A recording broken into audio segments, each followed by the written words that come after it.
The air in Alexandria crackled with a different kind of electricity that July afternoon in 1956. Gamal Abdel Nasser, Egypt's charismatic leader, stood before a roaring crowd, his voice booming across the square, amplified by loudspeakers that carried his words far beyond the city limits. He spoke of sovereignty, of dignity, of a nation reclaiming what was rightfully its own. Then, the words that would send shockwaves across the globe, the nationalization of the Suez Canal Company. It was a declaration not just of intent, but of a new world order, delivered with a fervor that left no doubt about his resolve. Miles away, in the hushed wood-panelled rooms of Downing Street, the news hit British Prime Minister Anthony Eden and his cabinet like a physical blow. The initial reports were met with a stunned silence, quickly replaced by a raw, almost visceral outrage. Eden, a man who prided himself on his diplomatic finesse and his understanding of the Middle East, felt a profound sense of betrayal. How could this upstart Egyptian leader dare to seize what Britain and France had built, what was so vital to their very existence? Nasser's defiant words, delivered with such confident charisma, were a direct challenge to the fading grandeur of the British Empire. He wasn't just taking a canal, he was tearing at the fabric of colonial power, asserting Egyptian sovereignty in a way that caught the West completely off guard.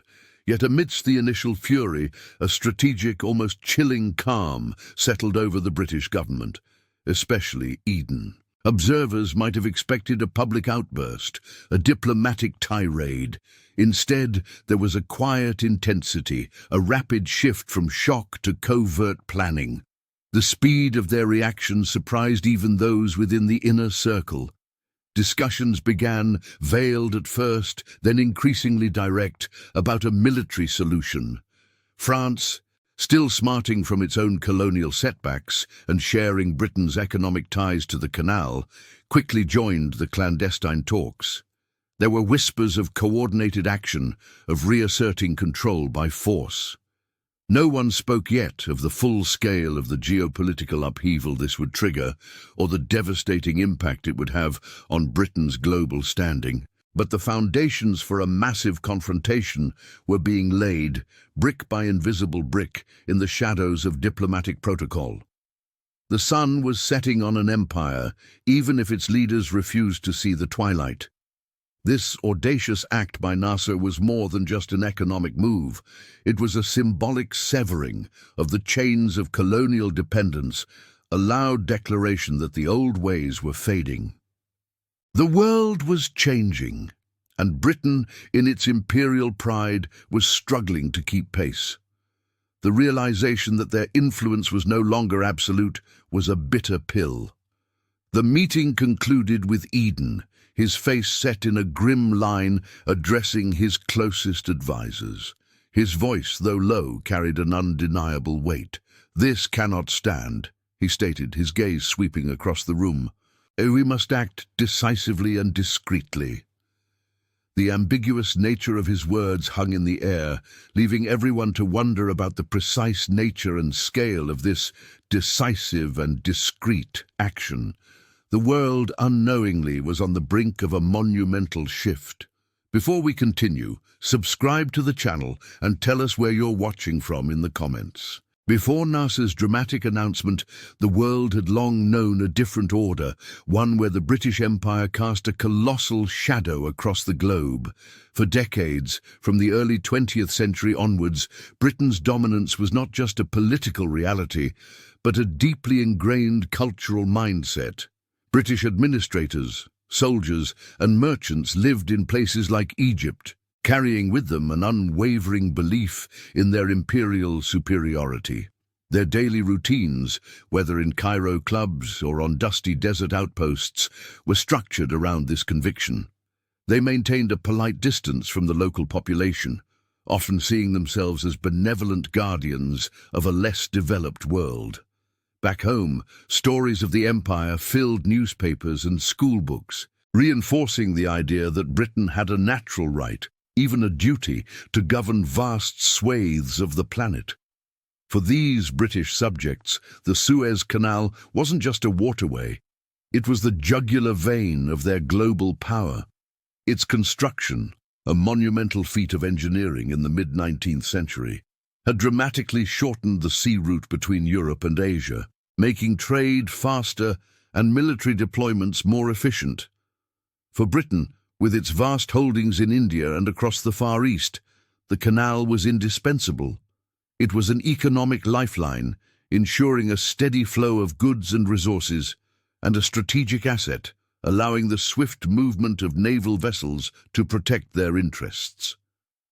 The very idea of it falling out of British control was unthinkable, a threat to the foundation of their prosperity and security.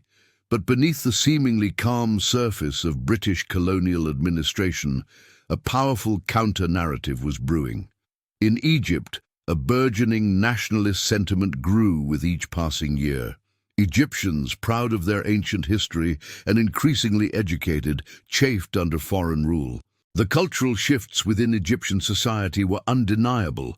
A new generation was emerging, one that questioned the legitimacy of British presence and demanded self-determination. They saw the canal not as a shared global asset, but as an Egyptian resource exploited by outsiders. Into this simmering landscape stepped Gamal Abdel Nasser. Born in a small village in Upper Egypt in 1918, Nasser was a military officer who embodied the aspirations of a nation yearning for true independence. He was charismatic, intelligent, and possessed an unshakable belief in Egypt's destiny. His rise to power, culminating in the 1952 revolution that overthrew the monarchy, marked a turning point. Nasser envisioned an Egypt that was not merely free from foreign influence, but a powerful, leading voice in the Arab world, capable of standing on its own feet. He spoke of Arab unity, of dignity, and of reclaiming what he saw as rightfully Egyptian. From the moment he took charge, small but significant tensions began to emerge. There were diplomatic skirmishes over British troops still stationed in the Canal Zone, public pronouncements challenging Western influence, and a growing sense that Nasser was not content to simply inherit a post-colonial state. He was actively seeking to dismantle the remnants of the old order. These early frictions, often dismissed by London as minor irritations, were in fact subtle tremors preceding a much larger earthquake. They hinted at a fundamental clash between Egypt's fierce desire for sovereignty and Britain's lingering imperial instincts. The stage was being set for a confrontation that would redefine global power. The relationship between Britain and Egypt, once defined by colonial authority, had been steadily cracking since the end of the Second World War. Britain, despite its victory, emerged from the conflict economically battered. The war had drained its treasury, destroyed much of its infrastructure, and left it deeply indebted. The Grand Empire, once a source of immense wealth and prestige, was now becoming a financial burden, difficult to maintain in a world rapidly changing. The gradual dismantling of colonial holdings was a painful process, not just economically but psychologically.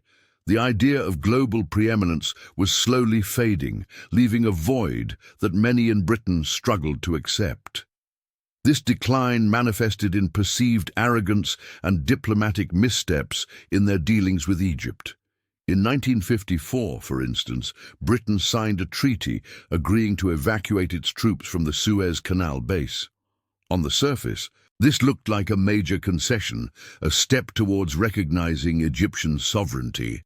However, for many Egyptians, it felt less like a gift and more like an overdue acknowledgement of their rights, a right that had been denied for far too long.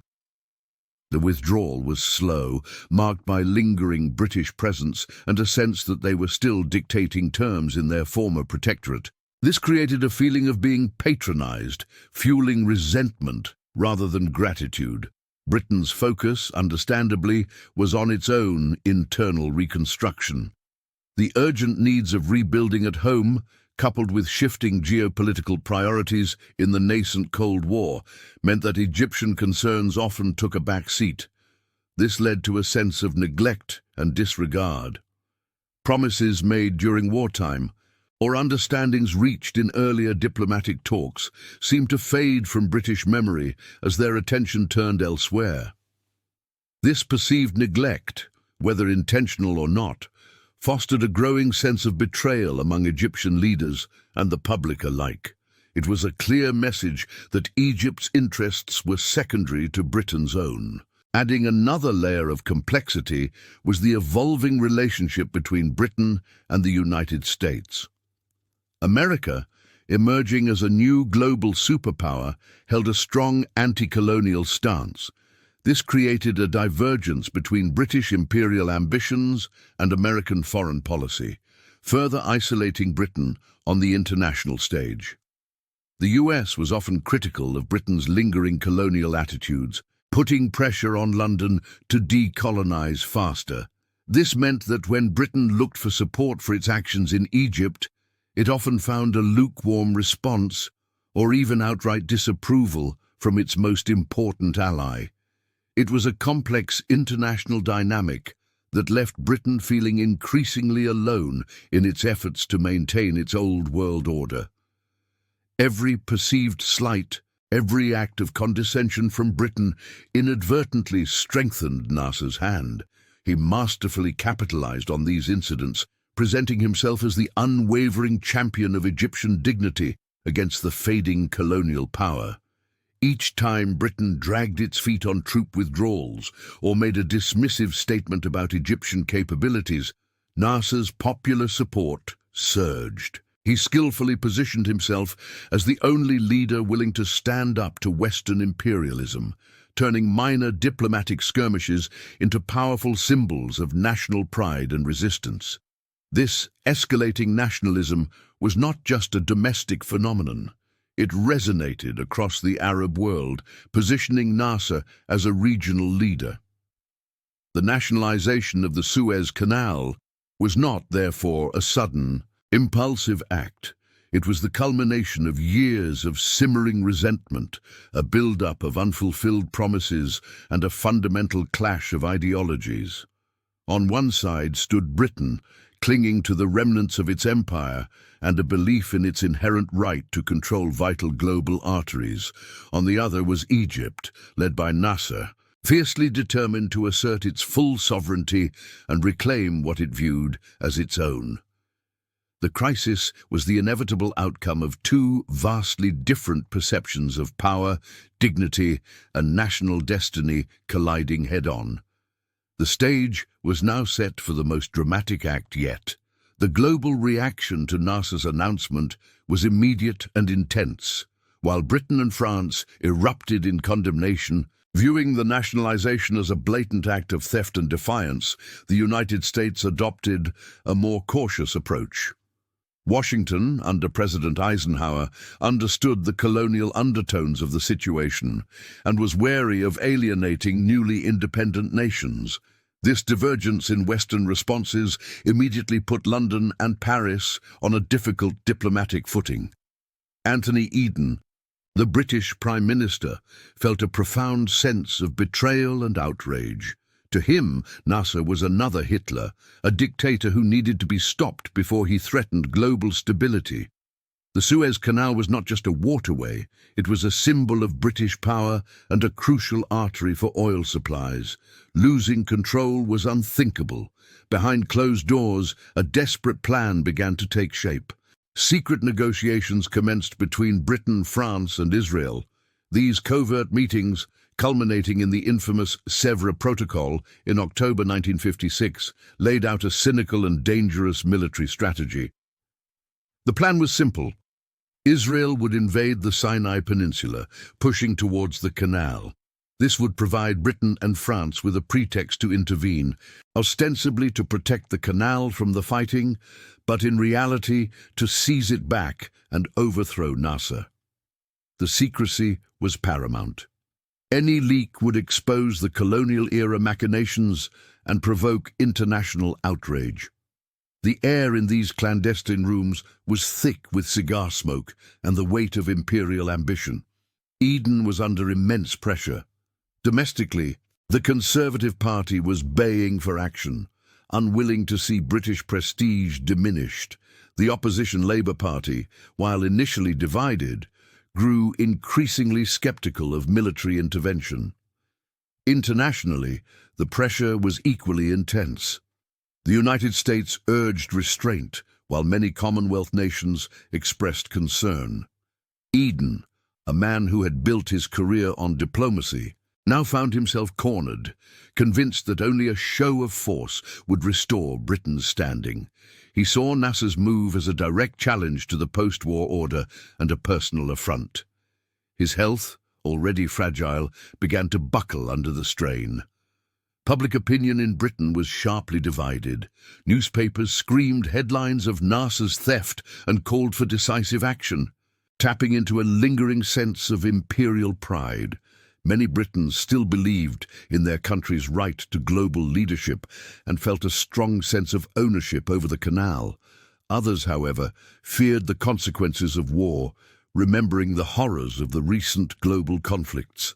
There were protests, debates in pubs, and heated discussions in living rooms across the country. The nation was grappling with its identity, torn between a past of dominance and a future of uncertainty. The atmosphere in government offices was heavy with urgency and paranoia. Clandestine meetings were held in fog-laden London, the muffled sounds of the city outside adding to the conspiratorial air. Diplomatic cables flew between capitals, each word weighed for its potential impact. The tension was palpable.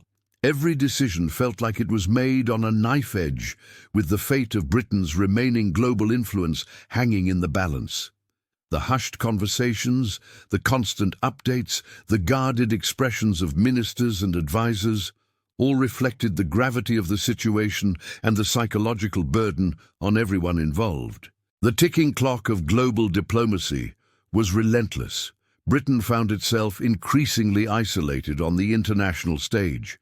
The United States' reluctance to support military action, coupled with growing disapproval from other nations, meant that the planned intervention was a gamble of epic proportions. The desperation within the British government grew with each passing day. They knew they had to act quickly before global opposition solidified and made their plan impossible. Eden, pushed to his emotional and political limits, clung to the belief that a swift, decisive military victory would silence critics and reassert British power. He ignored warnings, dismissed doubts, and committed Britain to a path from which there would be no easy return. The stage was set for a dramatic and ultimately tragic confrontation. The clandestine planning culminated in late October 1956. The invasion began with Israel launching an attack into the Sinai Peninsula, a pre-arranged move designed to provide Britain and France with a pretext for intervention.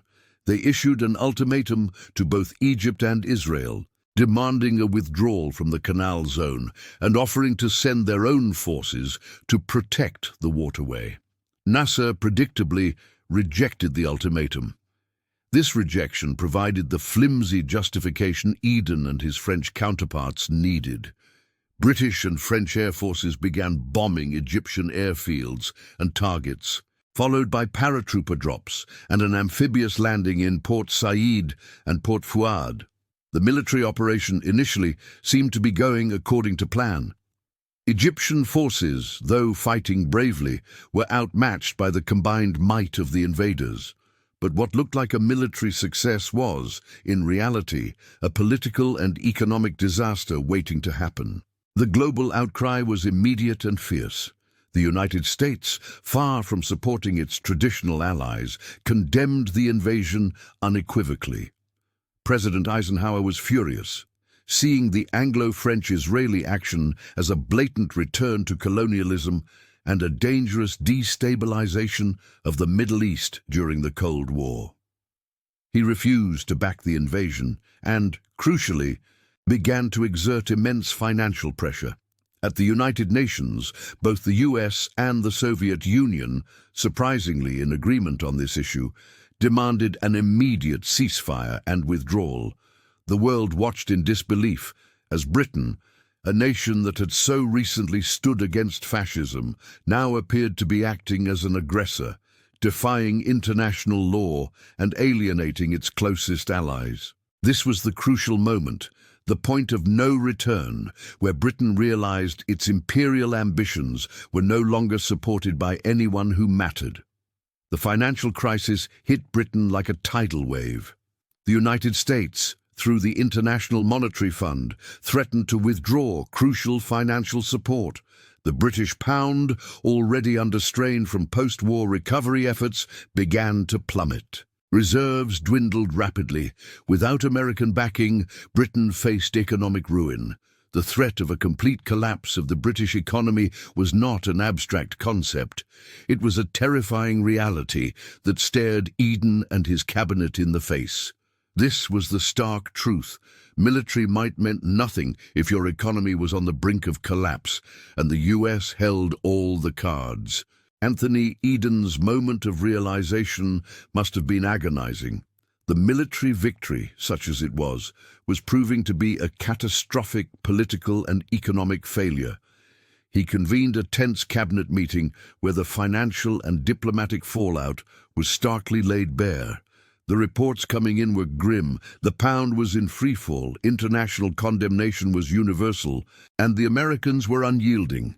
Eden, who had staked his political career, his health and his nation's prestige on this gamble, now saw it all unraveling before his eyes. The truth was undeniable. Britain could no longer act as an independent global power without American approval. Its imperial era, the one he had so desperately tried to preserve, was truly over. Suez became the undeniable, brutal evidence of this new geopolitical reality. Under intense international pressure and facing economic catastrophe, Britain and France had no choice but to announce a unilateral ceasefire and withdrawal. It was a humiliating retreat. The military forces, which had achieved their immediate objectives, were ordered to pull back. This decision marked a profound shift in global power dynamics. An empire that had once ruled a quarter of the world's population was forced to back down, not by a military defeat, but by economic coercion and the will of a new global superpower. The Suez Crisis was not just a military engagement. It was a global announcement that the old order was gone and a new one had arrived. The immediate fallout from Suez was brutal and swift for Britain.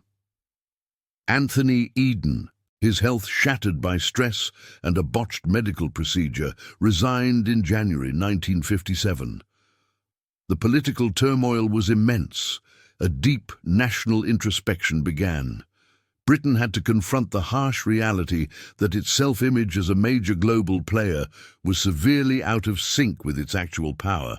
The crisis exposed the vulnerability of the British economy and its dependence on American goodwill. It was a national humiliation that forced a re-evaluation of Britain's place in the world. Internationally, the repercussions were equally profound. Gamal Abdel Nasser emerged from the crisis as a triumphant figure, a hero to the Arab world and a symbol of resistance against Western imperialism. His standing as a pan-Arab leader solidified, inspiring nationalist movements across the Middle East and Africa.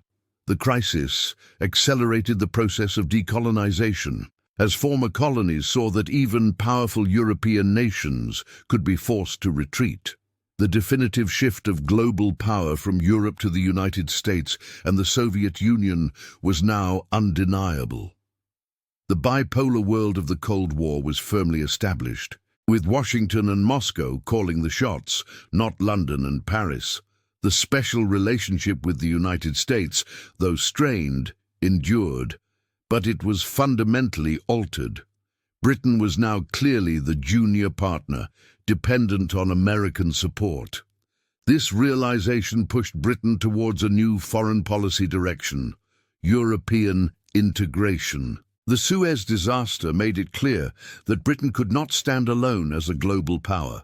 Joining the European economic community, initially resisted by many, began to look like a pragmatic necessity, a way to regain influence and economic stability through a new collective identity. The Suez Crisis was the undeniable moment the British Empire, as a global political and military force, officially died. Its perceived moral superiority, its ability to act unilaterally on the world stage, and its economic dominance were all irrevocably shattered. The grand illusion of empire, which had lingered for decades, finally evaporated in the sands of the Sinai and the boardrooms of Washington. It was a painful, public dismantling of an identity that had defined Britain for centuries. The empire had been a source of immense pride and power, but its demise, hastened by Suez, left a void and a period of deep national questioning. For Nasser and anti-colonial movements worldwide, Suez was an emotional victory.